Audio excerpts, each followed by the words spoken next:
This is the Real Pod Newscast with Levon Putney with a quick check on what's going on. So here's my man to get into it.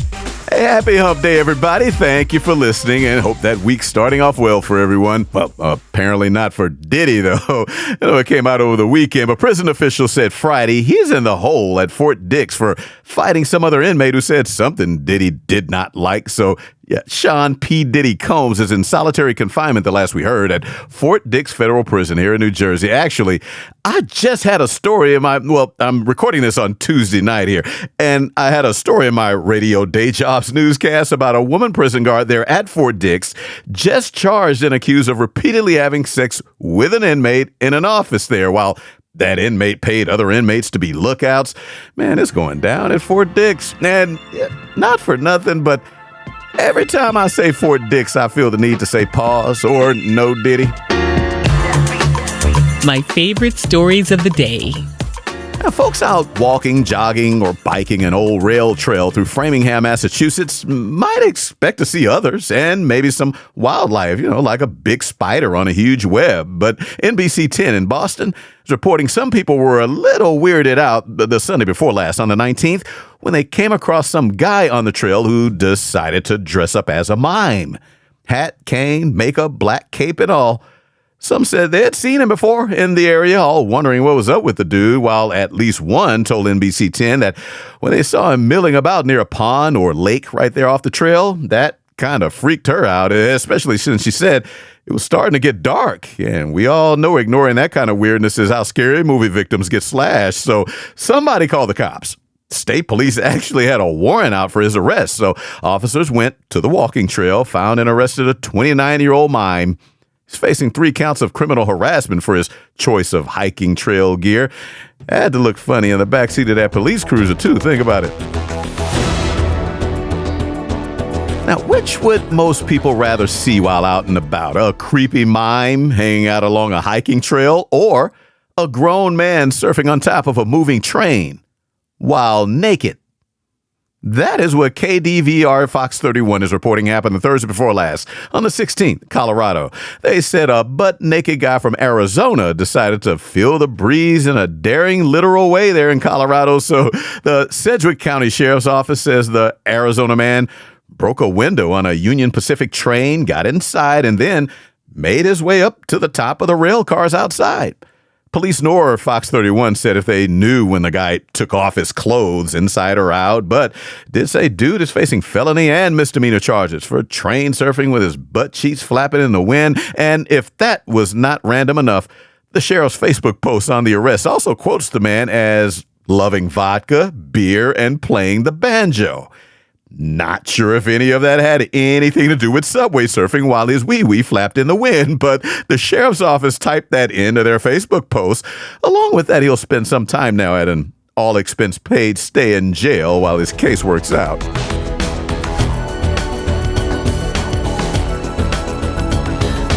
And in Roseville, California, in the Sacramento area, a woman is accused of loving vodka just as much as the accused butt-naked train surfing guy reportedly admitted to. And maybe she loves it and pork even more, because Fox 40 News ran a story last Tuesday when police announced the 39-year-old woman was caught shoplifting vodka and bacon. They say this woman really brought on the bacon, too. They say she managed to hide 14 packages of Oscar Mayer thick-cut bacon in her shoulder bag, all while at the same time stuffing 6 handles, those big 1 3/4-liter Tito's vodka bottles with the handles. Yeah, those big babies, 6 of them, all in her shoulder bag with the bacon. Cops say she tried to play it off by taking a few other items up to a self-checkout station to show she was a paying customer, but they say she could not even do that right. Her card was declined, and then store security walked up on her because they say they spotted all the stolen goods in her bag. I mean, after all, it had to be hard to keep all those big Tito's bottles from clanking in that bag, which also had to be heavy, but cops say she argued and flew into a hissy fit and then left the store with all the stolen goods. Hopped in her car, and cops say she rode straight to another supermarket in town and tried to do the same thing all over again. Stole 6 more bottles of Tito's, 5 more packages of bacon, along with 6 reusable bags. But Police say workers in that store recognized her from prior incidents and called the cops while she was inside, shopping for whatever she was going to steal. So said they were waiting out for her in the parking lot by the time she walked out, and they took pictures. Fox 40 posted them too. Bacon and vodka. Breakfast of champions.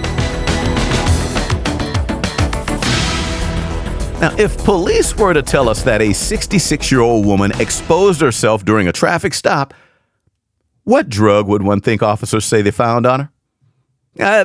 This is sort of a generational trick question. The answer is cocaine, but it is totally understandable if millennials and younger folks would say she was rolling off ecstasy or Molly, and boomers might think acid. LSD, something like that. But WSMV-TV is reporting cops in Lebanon, Tennessee say last Tuesday, the 21st, cops pulled over the car that she was riding in after saying they saw she was going old school pre-90s and not wearing a seatbelt. Now, local cops had a K9 unit also, and they said that dog sniffed out something, so got the 66-year-old passenger out of the vehicle, in which officers say they found the cocaine and other drug-related items. But while searching, cops say the woman started exposing herself, their words, to the passing cars on the highway. She and the 68-year-old man driving the vehicle, both arrested on drug charges, while cops also felt her exposure was indecent. So that's a charge too.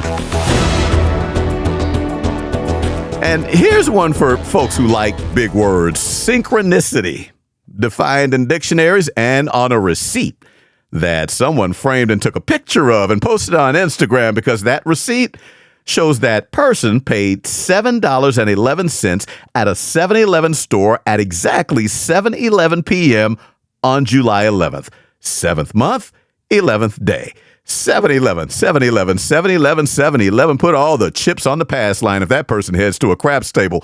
Back in a moment. But before we break, blazing the best hip-hop, R&B, reggae, soca. You can get the Jams Podcast Mix on Amazon Music, Audible, iHeart, Apple Podcasts, and Deezer. Download the podcast for free. It's Jams Hour Mix with Greg H. 555. My cracking in butts. It's what we do for you. Sometimes your dog is just not fighting with you. Don't run away. So to get the pooch's attention back, try... Sit, Ubu, sit. Good dog.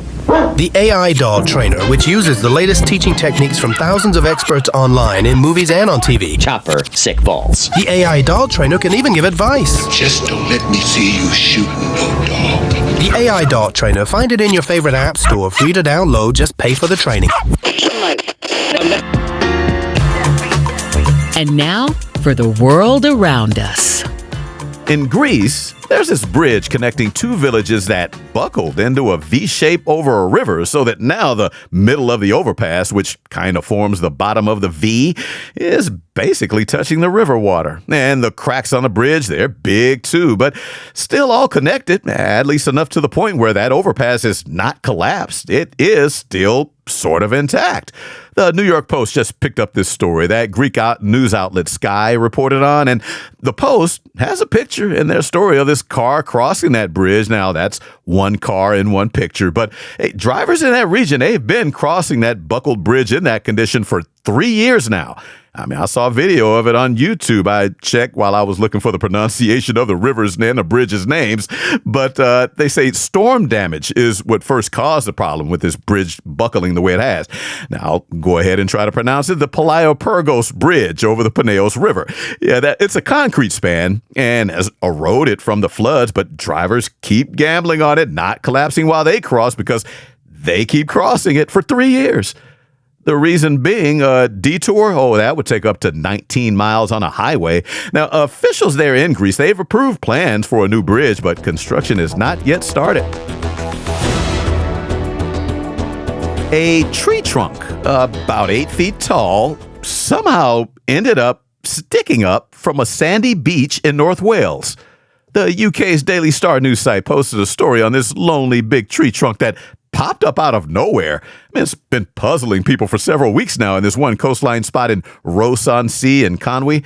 Hope I'm pronouncing it right. Nobody knows how this bare tree trunk got there. Well, maybe someone does, but if they're out there, they're not talking at this point.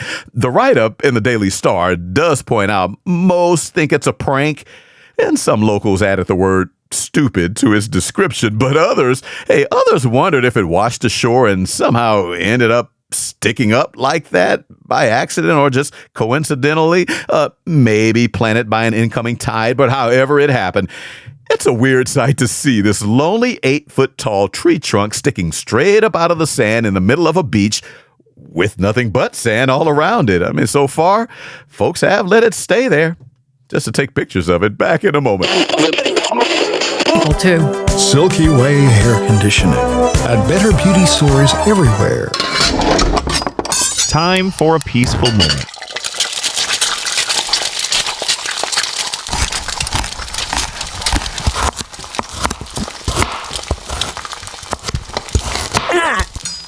Oh! And what happened, sweetie? What happened? Thank you for joining in this moment. Your finger is frying with the fish. Brought to you by the ASMR Network, where every sound is a turn on. Oh, who's gonna finish cooking? What's up with what's going down, though? Yeah, because I got beat to the story and I started to redo this and find something else because I actually wrote this up last Friday, only to see John Oliver do a bit on it Sunday night, but I can't. I have to talk about Jimothy the raccoon. Look this up, preferably on Google too if you do. You'll see why if you do. But Jimothy is apparently a superstar. This raccoon has a Wikipedia page because Jimothy is deformed. And when folks started spotting it around Seattle, most of the attention was based on curiosity since, raccoons are not exactly rare in this country. KIRO TV7 first ran a story on Jimothy the week before last after somebody posted video of it on Instagram, and boy, did it go viral. And more locals from there started posting pictures and videos of this raccoon and talking about it because it has a deformity that folks and scientists online have speculated comes from a condition called short spine syndrome. Sort of looks like its body was pushed together like an accordion, like a car comparison to what a hatchback is to a sedan, and Jimothy is not the sedan, but he is popular now, boy. Besides the Wikipedia page, so much so a Seattle councilman this past Sunday held an event in Jimothy's Ballard neighborhood where it's been recorded running around, and that councilman at this event honored Jimothy with a proclamation from City Council, which refers to the summer of 2026 now as being Jimothy Summer. Forget hot girl. Hope this means people will leave it alone, though. And for those of us wondering where the name came from the woman who video recorded the raccoon and posted it, she said it just looked like a Jimothy. No deeper meanings or even some combo portmanteau of a name to honor Jim and a Timothy. Nope. Said it just looked like a Jimothy. So she called it Jimothy, and it stuck. Now, not sure if anyone checked to see if it's a boy or girl, but if the latter, it could still be a Jimothy, just Gemma for short. Please do subscribe to the audio version of The Goodness Factor with Shelley Wade podcast wherever you get your podcasts, and subscribe to the video version of the podcast on the YouTube channel, The Goodness Factor with Shelley Wade. Back, side to side. It's brown skin, baby. That's the way I roll. I like the way she call me Big Slammy. That's the way I roll. I'm gonna marry my mother-in-law. Y'all don't like it, we'll move back to Arkansas.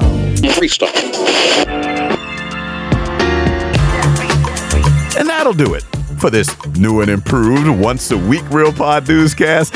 Thank you, as always, for listening. Hey, song credits for the cast will be posted on the show's Facebook page by Saturday. And, hey, have a great rest of the week and weekend and start to next week.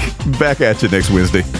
This has been the Real Pod Newscast with Levon Putney from Show Enough Productions. And for more, hit up the website, realpodnewscast.com. That's real with 2 E's. This is Big Daddy Marty Allen. Thanks for listening.